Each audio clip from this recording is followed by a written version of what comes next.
Additional funding for the Maddy Report made possible by a grant from The Wonderful Company, harvesting health and happiness around the world. From the California Channel at the state capitol and the Maddy Institute, it's the Maddy Report with Executive Director of the Maddy Institute, Mark Keppler. Welcome. Well, high-speed rail is back on track, or at least it's back in the news. Our guest is Elaine Howle, the California State Auditor, who recently conducted an audit on the high-speed rail project and found some major flaws in the initial rollout. The issue is whether these flaws are fixable or they are endemic to the program. Welcome back to the Maddy Report. Pleasure to be here. So first, let's just talk a little bit about how high-speed rail evolved over time. Sure. So most people probably don't know this, but the authority itself was created in legislation as far back as 1996. The concept of high-speed rail. The first business plan was put together in 2000, but it really got very serious in 2008, and that's when they went to the voters and asked the voters to approve a bond measure providing about $9 billion in general obligation bonds to really start planning and designing high-speed rail. And then since then, it really has evolved. There have been multiple business plans, shifts in the project, the business plan seems to be changing, the costs seem to keep changing. So how much money has been secured? This seems to be a little confusion here about the money that's secured to build high-speed rail and how much additional money has been identified, secured versus identified. Right. So the project itself, the entire project, the cost estimates right now are about $78 billion. And that is the San Francisco to LA. Right, okay. San Francisco down to Anaheim. The project they're working on right now, Central Valley, they call it Valley to Valley, is about 29, almost $30 billion.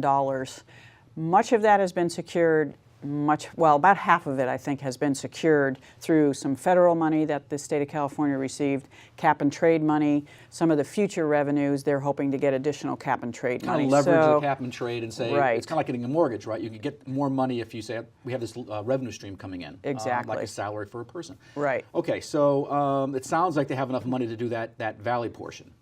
If you assume that they can leverage some of that money. Exactly. If you assume that cap and trade money will continue to come in and they can leverage some of that, they will have enough money to complete Valley to Valley. Yeah, and my understanding is from your report that they're anticipating about another $4 to $4.5 billion through 2030 on cap and trade money. Right, right. Cap and trade, exactly, because they get 25% of the revenues that come in with cap and trade is dedicated to high-speed rail. But as you said, they also intend to leverage against future revenue. So they're going to project, this is the amount of revenue we think we're going to get through 2030, and we can borrow against that and use that as collateral. Yeah, and what they're talking about there from your report is anywhere from $3.9 billion to $11.1 billion in federal loan programs or public-private partnerships, which, by the way, a lot of government entities are using public-private partnerships. So that's not that unusual. So let me ask you this. So is there enough money identified or secured to build the initial Silicon Valley to San Joaquin Valley segment? The connection between the two is somewhat problematic. I want to say it's $4 to $14 billion to get through the mountains to connect those two lines. Right, and that's really not what they're focusing on right now. There isn't funding for that. They are focusing on Valley to Valley, which is basically Madera down to Bakersfield, where they have the funding. They're a little bit short, but they have the majority of the funding for that. They still have to figure out funding for some of the other connectors and other aspects of the system. You know, it seems like with money so tight, this project has always been kind of right on the edge, as it were. They'd really want to pay close attention to oversight, have really rigorous oversight. In fact, the High-Speed Rail Authority has done a couple of audits, their own internal audits. What have they found, and what, if anything, did they do to correct the problems they found? Right. As you mentioned, the High-Speed Rail Authority has its own audit function, and their internal audits in 2015 and 2016 identified issues that we had identified in a report prior to that. So there's continuing problems with respect to oversight, management of contractors, management of change orders, reviewing deliverables, making sure that the project is progressing as it should and that the costs are being contained. And that oversight is really problematic. The High-Speed Rail Authority, their own internal auditors, identified a series of issues in 2015 and again in 2016. And then, and nothing really happened. They identified the issues and then they kind of... Right, they identified the issues. They actually recommended, and they did create a contract management unit to oversee contracts, But again, that unit developed policies, procedures, protocols, et cetera, but nobody's following them. Right. Having it on paper is one thing. Actually, implementing it is a whole other question. So how did your office get involved with this? We got involved in this particular project because there were members of the legislature who are supportive of high-speed rail but are very concerned about the costs increasing. Senator Bell, Mr. Patterson, and Mr. Arambula, Assembly Members Patterson and Arambula, represent that region, the region where current construction is happening, and they're very supportive. It's creating jobs, et cetera, but it seems like they're very concerned about all these cost overruns, the amount of time it's taking to construct the project, et cetera. So they requested... I'd put a caveat on Assemblymember Patterson. He has not been a huge supporter of high-speed rail. He has been very concerned about high-speed rail, but I'm not sure I'd call him a supporter. But in any event, up next we're going to find out what the state auditor found out after a closer look at high-speed rail. That conversation in a moment. This is the Maddy Report. Welcome back. I'm Mark Keppler with the Maddy Institute. We're talking with Elaine Howle, the California State Auditor, about an audit her office did on high-speed rail's contracting and cost control practices. One of the things that you found was the High-Speed Rail Authority decided to go about this in kind of an incremental approach. An example of that is this blending of high-speed rail with existing rail lines where feasible. It was a way to control costs. Your report indicates that the authority has pretty much exhausted the opportunity to save money using these kind of existing infrastructure concepts. What does that mean then for the ability of high-speed rail to mitigate future costs?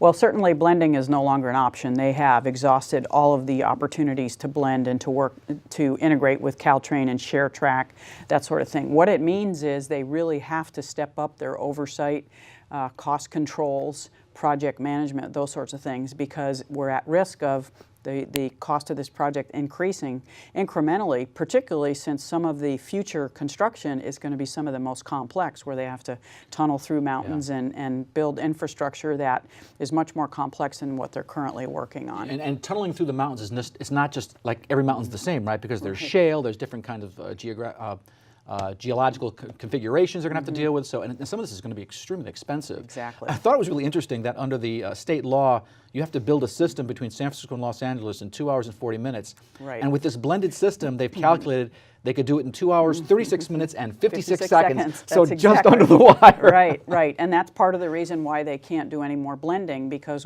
one of the consequences of blending is the trains can't go as fast. Right. If you're exclusively high-speed rail, you can go over 200 miles an hour. When you're blending and you're sharing track, you have to reduce the speed of those trains down to 125, in some cases 110 miles an hour. So there are trade-offs to blending. Number of trains they can use has been reduced. Save money, but you're getting a little less. Exactly. Okay, so your report says, quote, the costs to date have been significantly greater than originally projected, unquote. How much more is my question, and what caused those cost overruns? Well, and what we're talking about in that section of the audit report is the three current construction projects. They originally thought those projects would be about $2.5 billion, but we identified $600 million in change orders, cost overruns. Wow. So we're up to $3.1 billion. But then when we dug a little deeper and queried the High-Speed Rail Authority, okay, how much more? And they think they're going to need another $1.6 billion. So it went from $2.5 billion to close to almost doubling to $4.7, almost $5 billion, just for those three construction projects they're working on now. Yeah, and as you say, then your report talks about cost overruns due to these change orders, and that's additional work not contained in the original contract. And most of that, by the way, was identified by the High-Speed Rail Authority itself. Exactly. It sounds like they forgot the old adage, measure twice, cut once. Is that a fair statement? Well, I think it is a fair statement, because they really started, as we say in the report, they started commencing construction, design, et cetera, when they really hadn't done sufficient planning, engaging with local landowners. Why'd they jump the gun like that? Well, some of their explanation for jumping the gun is, well, we got this federal money under the American Recovery Act, the $2.5 billion from the federal government, and then they got some additional money after that. And there were some deadlines to using those funds. So they wanted to get going. They also wanted to break ground to demonstrate to people where they see construction, oh, this is really happening. Right. So there were reasons for starting construction early before they really had all their ducks in a row. Right, and so things like utility infrastructure, making sure you need to move that. Land acquisitions was really slowing things down. Land acquisition was a huge issue for them, and they even were informed back in 2013 by consultants that they had hired that they had not acquired sufficient land, that there were questions about whether or not they were legally doing it. There was actually litigation. So they put the cart before the horse, absolutely. Land acquisition, as you said, utility, infrastructure, having to move that, working with local stakeholders? Governments, stakeholders, So county governments, to make sure everybody's on board with what we intend to do, and they hadn't done that, and they ran into a lot of issues, and that's why we're seeing all these change orders. It seems like the driving there was spending the money, getting the money spent from the federal government. Of course, that money was given after the Great Recession as a way to help economies exactly. get out of the recession, but not enough planning, of course. Right. Okay, so your report states that, quote, the risk of additional cost increases is high, unquote. It sounds like you're saying you don't think High-Speed Rail Authority has really learned from its mistakes. Well, and the reason I say, or we say in the audit report, that there's a high risk of costs going up is they're still not doing a good job. They were notified by their own internal auditors, reports by us, reports by consultants, that they had to do certain things to manage and control costs, but also do a better job of planning, land acquisition, make sure we have all of that figured out before we start building. Talk to the utilities, talk to the stakeholders. Exactly, and they haven't learned those lessons, as you said, and so we are very concerned that the costs are going to continue to escalate. But they do have a new leader, Brian Kelly, was appointed head of the high-speed rail, and he's got a good track record in terms of management. Absolutely. I know Brian. I dealt with him when he was agency secretary for transportation. He has a lot of experience, and I have a lot of confidence in him. A lot of people, he's a no-nonsense kind of guy. Absolutely. Maybe we can get it back on track. Well, we're going to have a further conversation about high-speed rail in a moment. This is the Maddy Report. Welcome back. I'm Mark Keppler with the Maddy Institute. We're talking with California State Auditor Elaine Howle about an audit her office performed on California's high-speed rail project and what was done or not done to control costs on that project. So we were talking earlier about these two internal audits that the High-Speed Rail Authority did to create better management policies to control costs. Why didn't they work? Are the policies good? Is the implementation the problem? What's the issue here? I think implementation is the problem. As we mentioned a few minutes ago, they did create, in 2016, the High-Speed Rail Authority created this contract management, it's CMSU, Contract Management Support Unit. So it's everything's alphabets with the government. We know right, that. exactly. Okay. The acronym, had to throw it out there. So they created this unit, and that unit actually did develop policies, procedures, guidance for contract managers. And they were going to monitor it as well. Absolutely. Okay. And some of those policies and procedures are some of the best practices that are in state contracting manual. So great. So they did a good job, Okay. but it's the implementation. So when we looked, we saw they have 56 contract managers. Only 3 of those individuals are serving in that particular role full time. They're peeling these people off and using them for other purposes. So when your boss comes to you and says, do this, if Right. this auditing is part of your work, it's going to get pushed off to the side. Exactly. So we really had a problem with that, and we're deferring, the High-Speed Rail Authority is deferring too much to consultants and the contracting firms to come up with estimates, to come up with some of the documentation we were expecting to see.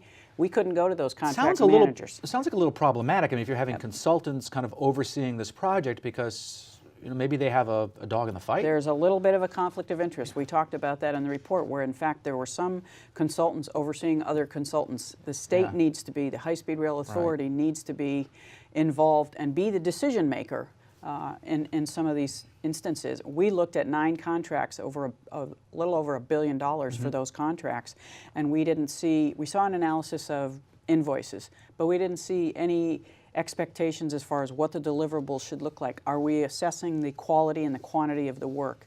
The High-Speed Rail Authority is just not doing a good job of holding the contractors who are constructing this project to the letter of the law in the contracts and what the expectations are. So we still see significant problems with contract management. Yeah, you were saying $1.3 billion was the exact number cited in your report, and you're saying there's little evidence that anyone was reviewing the invoices for accuracy. I don't even understand how that happens. Exactly. They're just accepting what the contractors are sending to them, paying the bills, without making sure that the deliverables are there, that, again, the quality and quantity of the work, or that the invoice is accurate. We really identified very significant issues. And it's unfortunate because these are issues that their own internal auditors identified 3-4 years ago. And there's a checklist they're supposed to use to make sure that, they've covered their bases. Right. Apparently they got the checklist, but they're not using it. Exactly right. They're not, and these contract managers are not being held accountable to perform their responsibilities that they were hired to perform. Yeah, you would think that would be part of their performance appraisal. Are you doing your job? Yeah. Right. Okay. Well, another finding was that no one seemed to be tracking the deliverables much less whether the work was being paid for met the quality and quantity requirements. Talk about that for a moment. Sure. As I was just saying, the contractors would submit their bills, and there may be a review of the invoice for accuracy or something like that. But they're not tying that particular invoice to what were the deliverables that were expected in this contract. Did anyone assess the quality of the work, the quantity of the works before we pay that particular invoice? So again, the contract manager is not doing their due diligence and ensuring that the funds that are being paid out for this project are appropriate and allowable costs. Yeah, you were saying that, I was reading your report, it says 0 out of 9 contract reviewed maintained tracking logs. Right. They weren't even maintaining tracking logs. Right, they weren't tracking what the expected deliverables were so that they could compare when they got an invoice that said, here's what we completed, to tie it back to the tracking log. We, in many cases, rather than getting that information from the contract managers, found out later that the contract managers had to go to the contractor and say, the auditor's asking us for information, can you help us out here? Wow. That's a huge problem. Yeah, that would definitely be a problem. Going to the people you're supposed to be reviewing and saying, can you give us information to back up the review we never did? Exactly. That's a problem. You also indicated that there are environmental impacts of the construction that have been lacking. What are you talking about there? Right, so what we were asked to look at is, did the High-Speed Rail Authority do an analysis of the environmental impact of the project? Certainly they did a review of the benefits once the high-speed rail is constructed. Right. How many cars are going to be off the road? What's going to be the effect on emissions in the state of California? What they didn't do that we were expecting to see is, what are the impacts of current construction? You've got massive equipment out there working on this particular project. So they did an overall view, but they didn't break it down into segments to analyze what is the current impact. Certainly the future will be beneficial to the state, but that's offset by some of the impacts that are occurring right now. Immediate impacts, yeah. Okay, Yeah. So where do we go from here? The state auditor's got some recommendations. That conversation in a moment. This is the Maddy Report. Welcome back. I'm Mark Keppler with the Maddy Institute, and we're talking with California State Auditor Elaine Howle about the problems uncovered by a recent audit of California's high-speed rail project. But your audit notes that there are actions that the High-Speed Rail Authority can take to avoid problems in the future, and perhaps maybe get high-speed rail back on track. So first, you suggest that the High-Speed Rail Authority should establish formal prerequisites before beginning any new construction. Right. Why and what? Right. So a lot of the things we talked about that they made mistakes in the past. First of all, starting off with land acquisition.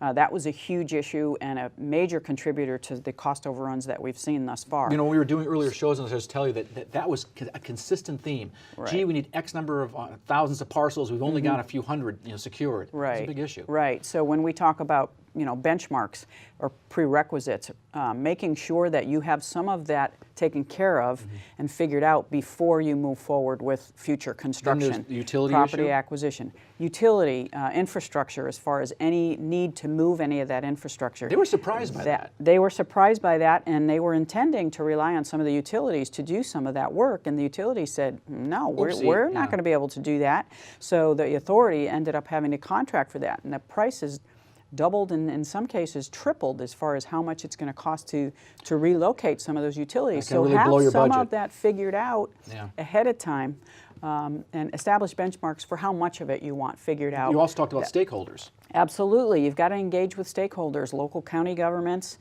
if there are other train operators that are going to be impacted by high-speed rail. You've got to engage with those stakeholders and try to get some of those agreements reached out or worked out before you start constructing the future elements of the system. Measure twice, cut once. That's exactly right. Okay, so I want to ask you about the second thing that you said, that the High-Speed Rail Authority needs to take steps to ensure that it improves its monitoring and evaluation of the risks associated with the deadline for the Central Valley segments. What would you like to see done there? Right, and as we talked about, a huge amount of money, $3.5 billion now from the federal government. We have to have, according to the requirements of the federal grant that California received, that construction has to be completed by December of 2022, and that includes laying track. So we think that's not that far away. That's right on top of right that. around the corner. And the authority is suggesting that to be able to accomplish that, they've got to construct this valley to valley at double the rate that they've been able to construct thus far. And that's going to be very difficult to do. Difficult or impossible? I mean, that's Well, twice, I don't know if it's twice the yeah, rate. Yeah, it may or may not be impossible, but it's a lofty goal for them to be able to do that. High bar. But to avoid any risk of the federal government taking that money back or offsetting future payments to California. So we suggested that they quarterly report to the legislature and the public as to their progress as far as being able to meet that deadline. That's really, really important. Yeah, so you'd also like to see improvements in, we talked about contract management with increased accountability and justification for any amounts paid. What specific improvements would you like to see? Well, specifically, as we talked a few minutes ago, they need their contract managers to be focused full-time on contract management and oversight and making sure they're looking at the deliverables, the quality and quantity of the work. And their supervisors of those managers are holding those contract managers accountable to make sure that we strengthen oversight of the consultants and contractors who are working on this project. You had mentioned state employees might be Right. proper people to have this role. Right. It would be extremely helpful for the High-Speed Rail Authority to have their own state employees who don't have any kind of conflict of interest. That we talk about in the report, there are some consultants overseeing other consultants. That creates a conflict. So you need to have state employees who are the ones that are the final decider as to whether or not this work is quality and quantity, and we're going to pay this invoice. You don't want someone who has a stake in the game, for sure. Right. So finally, you recommend the establishment of an independent oversight committee. Right. You note that independent oversight committees have worked well with other large infrastructure projects. What would they do here?